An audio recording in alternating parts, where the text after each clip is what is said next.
শিব শিব শিব। নমস্কার, আমি শিবার্য। আজ ফলহারিণী অমাবস্যার পূর্ণ লগ্নে আমার গৃহ মন্দিরের মায়ের সামনে একটি ভিডিও বার্তা আপনাদের কাছে আমি উপস্থাপন করছি।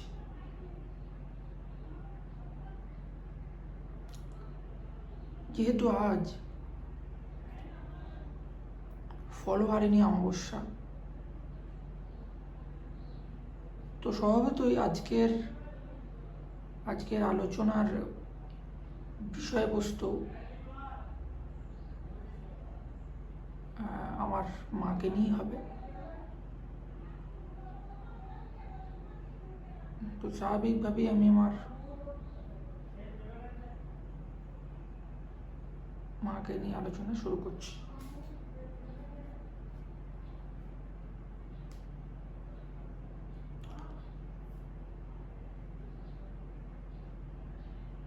মায়ের 4 হাত। তো স্বভাবতই অনেকের মনে প্রশ্ন জাগে যে মায়ের 4 হাতের বৈশিষ্ট্য কি, বা মায়ের 4 হাতে কি বোঝাতে চেয়েছেন মা। খুব সংক্ষিপ্তভাবে বলতে গেলে বলতে হয়, মায়ের 4টি হাত 4টি স্তম্ভের প্রতীক। ধর্ম, অর্থ, কাম এবং মোক্ষ। যে 4টি স্তম্ভ আমাদের সমস্ত জীবনকে, আমাদের সমস্ত সমাজ ব্যবস্থাকে দাঁড় করিয়ে রেখে দিয়েছে। যাবতীয় আপনি যা কিছু খেয়াল করবেন সেই সব কিছু কিন্তু এই 4টি স্তম্ভের উপরই নির্ভর করে দাঁড়িয়ে আছে। ধর্ম, অর্থ, কাম এবং মোক্ষ। এখন জানতে হবে মায়ের কোন হাতটি কোন স্তম্ভের প্রতীক এবং কেন। প্রথম কথা হচ্ছে, মায়ের ডান দিকের যে ওপর হাত, অর্থাৎ মা যে হাতেতে অভয় দিচ্ছেন, সেই হাতটি মায়ের ধর্মের হাত। ঠিক তার তলায়, অর্থাৎ যে হাতে ডান দিকে যে হাতে উনি বরাভয় দিচ্ছেন, সেই হাতটি ওনার অর্থের হাত। বাঁ দিকের যে হাতটিতে উনি খড়গ ধরে আছেন, সেই হাতটি হচ্ছে ওনার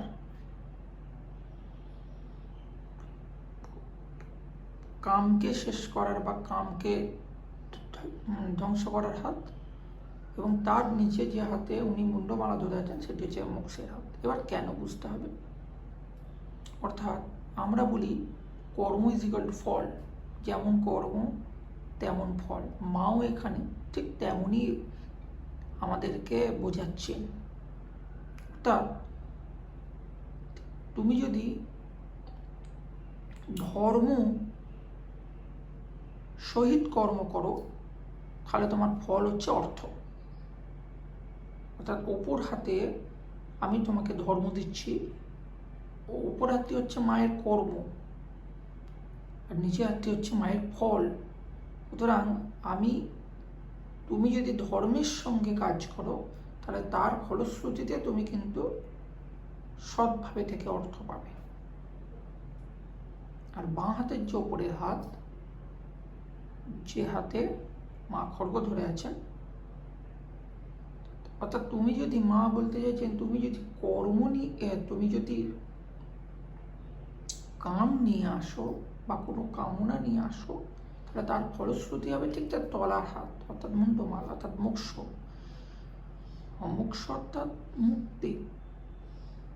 এই মুক্তিকে ভালো অর্থেও দেখা যায়, খারাপ অর্থেও দেখা যায়। মুক্তি অর্থাৎ মুক্তি 2 রকমের হয়। এক, আমরা মৃত্যুকে বলি মুক্তি, কিন্তু সেটা লৌকিক ক্ষেত্রে। কিন্তু একটু আধ্যাত্মিক দিক থেকে দেখতে গেলে বা একটু অভ্যন্তরীণ দিক থেকে দেখতে গেলে মৃত্যু মানে মুক্তি নয়। কারণ জন্ম মৃত্যুর যে সার্কেল, সেই সার্কেল থেকে কিন্তু সে বেরোতে পারছে না। মুক্তি মানে সেই মুক্তি, যে মুক্তি অর্থাৎ সে জীবনমুক্ত হয়ে গেল, অর্থাৎ তাকে আর শরীর ধারণ করতে হবে না, সে জন্ম মৃত্যুর বেড়াজাল থেকে বেরিয়ে গেল। সুতরাং এই 4 হাত দ্বারা মা 4টি দিক আমাদেরকে কিন্তু বোঝাচ্ছেন। এখন প্রশ্ন হলো, কজন এটি জানে আর কজন এটি বোঝে? প্রত্যেকেই কিন্তু মাকে সমান কম বেশি ভক্তি করেন, প্রত্যেকেই শ্রদ্ধা করেন, আবার অনেকে ভয়ও পান। কিন্তু বিষয়টা হচ্ছে, এটা অনেকটা না, এটা ঠিক অঙ্কের মতন। অর্থাৎ জেনে বুঝে অঙ্কটা করা আর অঙ্কটা প্র্যাকটিস করে করে মুখস্থ করে ফেলা, দুই ক্ষেত্রেই অঙ্কটা ঠিক হচ্ছে। কিন্তু এক ক্ষেত্রে একটু সংখ্যাটা এদিক ওদিক হয়ে গেলে ভুল হয়ে যায়, আর এক ক্ষেত্রে যদি তুমি বুঝে যাও তাহলে কিন্তু সেই অঙ্কটা ভুল হওয়ার আর কোনো সম্ভাবনা থাকে না। অর্থাৎ ভক্তি তো ভাব থেকে আসে, আর তুমি যদি ঈশ্বরকে বোঝো, ঈশ্বরকে জানো, মা কি বলছেন সেটা বোঝার চেষ্টা করো, তাহলে তোমার একটি ভাব আসবে মনের মধ্যে, একটা সুন্দর ভাব পরিস্ফুটিত হবে। সেই ভাব থেকে তোমার যে ভক্তিটি আসবে, সেই ভক্তিতে অখণ্ড ভক্তি হবে। আর অখণ্ড ভক্তি থেকে অখণ্ড চৈতন্য আসে, অর্থাৎ জ্ঞান। চৈতন্য সাধারণত 2 প্রকার হয়, খণ্ড চৈতন্য এবং অখণ্ড চৈতন্য। খণ্ড চৈতন্য আমাদের সবাইকারই আছে, অর্থাৎ কখনো কখনো আমাদের মনের মধ্যে আমাদের যে অন্তরাত্মা সে জাগরিত হয়ে যায়, এটা ঠিক, এটা ভুল। আর যারা উচ্চকোটির সাধক, জ্ঞানী পুরুষ, যোগী পুরুষ, তাদের থাকে অখণ্ড চৈতন্য, অর্থাৎ তারা একটি ভাবেতে স্থির থাকে। তাই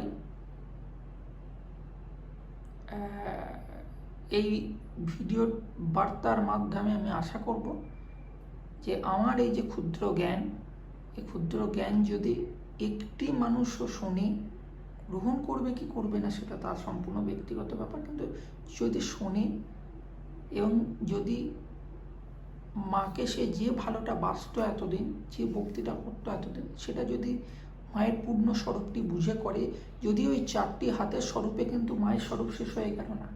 আমি পার্ট বাই পার্ট ভিডিওতে মায়ের সমস্ত স্বরূপ, পা থেকে মাথা পর্যন্ত মায়ের স্বরূপ নিয়ে আলোচনা করার চেষ্টা করব, আমার যতদূর জ্ঞান বুদ্ধিতে হয় সেই অনুযায়ী। এই চ্যানেলটি বা এই ভিডিওটি যারা যারা দেখবেন তারা একটু ফলো বা সাবস্ক্রাইব করে রাখবেন, যাতে পরবর্তী ভিডিওগুলো আমি যখন দেবো তখন যেন আপনাদের কাছে সেই ভিডিওগুলো পৌঁছায়। সুস্থ থাকুন, ভালো থাকুন, আনন্দে থাকুন, কারণ আজকালকার যা দিন পড়েছে তাতে করে ভালো থাকাটা খুব দরকার, শান্তিতে থাকাটা খুব দরকার। কারণ আপনি নিজে ভালো না থাকলে আপনাকে কেউ ভালো রাখতে পারবে না। এখন অনেকেই প্রশ্ন হতে পারে আমি ক্যামেরার আড়াল থেকে বলছি কেন। এই স্ক্রিনের মধ্যে আপনারা যে মাকে দেখতে পাচ্ছেন, তার এতই রূপ, তার এতই ছোটা, তার এতই সৌন্দর্য, যে এই স্ক্রিনের মধ্যে আমি যদি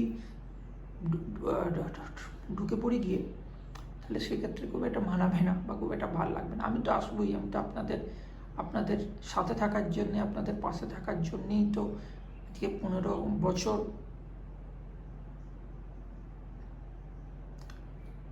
এই আধ্যাত্মিক লাইনে থাকার পরে আজকে আমি ক্যামেরার সামনে বা ক্যামেরার পেছনে এসেছি একটাই কারণে, যে বহু মানুষ তো আমার কাজ পর্যন্ত পৌঁছতে পারে না। তো যারা পৌঁছতে পারে না তারাও যেন আমার দ্বারা কিছু না কিছুভাবে উপকৃত হয়, আমি আমার ক্ষুদ্র জ্ঞানের দ্বারা যেন তাদেরকে উপকার করতে পারি, আমার ক্ষুদ্র জ্ঞানের দ্বারা যেন আমি তাদেরকে সমৃদ্ধ করতে পারি। সবাই ভালো থাকুন, সুস্থ থাকুন, এবং সব থেকে বড় কথা হলো যে আনন্দে থাকার চেষ্টা থাকুন, বলবো না, থাকার চেষ্টা করুন। কেন ওটি খুব মূল্যবান, ওটি তো কোটি টাকা দিয়েও এনা যায় না। তো সেই জন্যে খুব খুব ভালো থাকুন। আবার খুব তাড়াতাড়ি কোনো ভিডিওতে আসবো, কোনো না জানা বিষয় নিয়ে আলোচনা করতে আসবো, কোনো অদেখা বিষয়কে দেখানোর চেষ্টা করব। খুব ভালো থাকুন। শিব শিব শিব শিব শিব।